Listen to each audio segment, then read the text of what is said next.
Hello everyone, आपका हमारे YouTube channel में स्वागत है। मैं उम्मीद करती हूँ कि आप लोगों ने हमारी फर्स्ट वीडियो देख ली होगी। अगर आपने नहीं देखी है तो प्लीज़ जाकर देखें, या मैं उसका लिंक डिस्क्रिप्शन में भी डाल दूँगी। तो बढ़ते हैं हम हमारे आज के टॉपिक की तरफ। आज हम कवर करने वाले हैं चैप्टर नंबर 2, जो है administration of A company law, जिसमें हम कवर करेंगे 6 टॉपिक्स, जो है central government, NCLT, NCLAT, special court, zonal office और फील्ड ऑफिस। तो हमारा फर्स्ट टॉपिक है central government. The central government is the supreme authority responsible for the administration of Companies Act 2013. Extensive power has been vested in central government under the act. यानी कि central government है वो एक supreme authority है जो companies act 2013 के प्रशासन की जिम्मेदार है। इस एक्ट कौन सा एक्ट? कंपनीज एक्ट 2013 के तहत सेंट्रल गवर्नमेंट को एक्सटेंसिव पावर दी गई है। Our next topic is NCLT, National Company Law Tribunal. The central government has constituted NCLT under Section 408 of the Companies Act 2013 with effect from 1st June 2016. Central government ने companies act 2013 के section 408 के तहत 1 जून 2016 में NCLT का establishment किया था। NCLT is a quasi-judicial body that adjusts issues relating to companies in India with its establishment.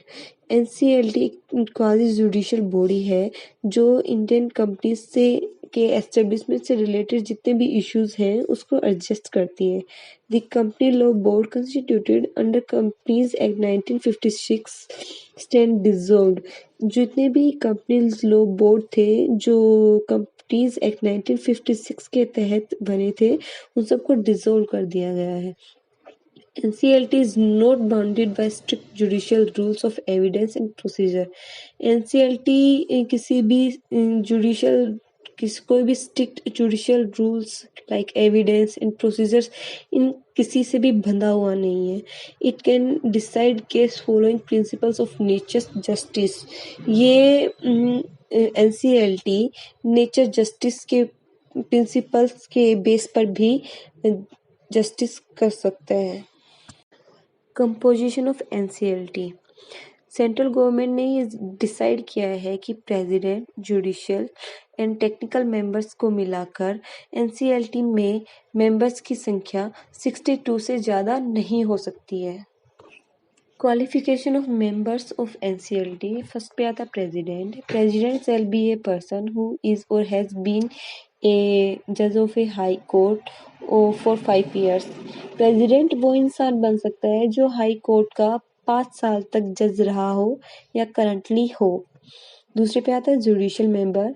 A person who is और has a जज ऑफ हाई कोर्ट और इज और हैज़ बीन ए डिस्ट्रिक्ट जज for at least 5 years or has for at least 10 years an advocate of a court। एक ऐसा इंसान जो high court में जज रहा हो या डिस्ट्रिक्ट जज रहा हो कम से कम 5 साल तक, या एटलीस्ट उसने 10 साल किसी भी कोर्ट में एज ए एडवोकेट काम किया हो। पावर वेस्टेड इन NCLT के पास भी वही पावर होंगी जो सिविल प्रोसीजर 1908 के तहत सिविल कोर्ट के पास होती है। जस्ट लाइक शपथ पत्र पर बोलना, उसको लागू करना, या फिर कोई भी पब्लिक डॉक्यूमेंट होना, ऑफिस डॉक्यूमेंट होना, et cetera. Matters dealt by NCLT। First है remedy against operation and mismanagement. Second है remedy in case of refusal to transfer shares. Third है investigation against company for alleged fraud. Third है investigation into ownership of companies. Fifth है matters relation to insolvency and wind up of companies. हमारा अगला topic है NCLAT। NCLAT is an authority provided for dealing with the appeals arising out of the decision of NCLT। यानी कि NCLT के decision पे जो भी अपील्स अराइज होंगी उनसे डील NCLAT करेगा। Any party dissatisfied by the order of NCLT may bring an appeal to contest that decision। यानी कि कोई भी पार्टी जो कि एनसीएलटी के डिसीजन से डिससेटिस्फाई है वो अपनी अपील एनसीएलटी को दे सकता है with in 45 days of receiving copy of order. Power of NCLT. NCLT के पास ये पावर होती है कि जब किसी को एनसीएलटी का डिसीजन पसंद नहीं आ रहा है तो वो उसको चेंज कर सकता है एंड कंफर्म कर सकता है। और अगर किसी पर्सन को एनसीएलटी की का भी डिसीजन अच्छा नहीं लग रहा है यानी कि ठीक नहीं लग रहा है तो वो with in 60 days of communication में अपना केस सुप्रीम कोर्ट के पास ले जा सकता है यानी कि वो सुप्रीम कोर्ट को भी आगे अपील कर सकता है एनसीएलटी के बाद। Composition of NCLAT. NCLAT is headed by a chairperson and members not exceeding 11। यानी कि NCLAT का हेड चेयरपर्सन होता है और मेंबर्स की संख्या 11 होती है यानी कि चेयरपर्सन को मिलाकर मेंबर्स की संख्या 11 से ज़्यादा नहीं होनी चाहिए। अब आता है chairperson. He shall be a person who has been a judge of Supreme Court or the Chief Justice of a High Court। Chairperson वो इंसान हो सकता है जो सुप्रीम कोर्ट का जज रहा हो या फिर हाई कोर्ट का एज ए चीफ जस्टिस रहा हो। दूसरा होता है judicial member. He shall be a person who has been a जज ऑफ ए हाई कोर्ट और a judicial member of NCLT for 5 years। Judicial member वो हो सकता है जो हाई कोर्ट का जज रहा हो या फिर एनसीएलटी में जुडिशियल मेंबर बन के रहा हो कम से कम 5 years तक। अब आते हैं technical members. He shall be a person of proven ability and knowledge of not less than 25 years in law, industrial finance, management, investment, accountancy etcetera. Technical member वो इंसान हो सकता है जिसने अपनी एबिलिटी को प्रूव किया हो, जिसको कम से कम 25 years की नॉलेज हो लॉ के बारे में, जो इंडस्ट्रियल फाइनेंस हो, उसको मैनेजमेंट आती हो, इन्वेस्टमेंट आती हो और अकाउंटेंसी आती हो।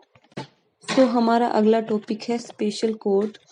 कंपनीज एक्ट 2013 के तहत 2 वर्ष या उससे अधिक कारावास से दंडनीय अपराधों की जल्दी से सुनवाई या निपटान के उद्देश्य से स्पेशल कोर्ट बनाए गए हैं।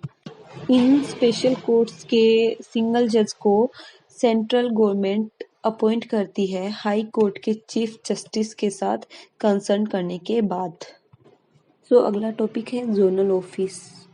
सेंट्रल गवर्नमेंट ने 7 रीजनल डायरेक्शंस को सेटअप किया है जिनमें प्रत्येक क्षेत्र के इंचार्ज संबंधित हैं राज्यों और केंद्र शासित प्रदेश के माध्यम से। रीजनल डायरेक्टर्स का मेन फंक्शन होता है क्लोज कॉन्टेक्ट मेंटेन करके रखना अपने रीजन के साथ। सो हमारा लास्ट टॉपिक है field offices with ROCs. ROCs यानी कि रजिस्ट्रार ऑफ कंपनीज। आरओसीज वो फील्ड ऑफिसर्स होते हैं जो डायरेक्टली कंपनीज से डील करते हैं उनके क्षेत्र में रजिस्टर करने या जो कंपनियों का इरादा होता है उनके क्षेत्र में रजिस्ट्रेशन करने का। इसके लिए प्रोविजन के तहत कंपनियों को अपने डॉक्यूमेंट्स को और रिटर्न्स को फिल करना इम्पोर्टेंट है और फिर फिल करने के बाद अपने आरओसी यानी कि रजिस्ट्रार ऑफ कंपनी के पास सबमिट करवाना इम्पोर्टेंट है।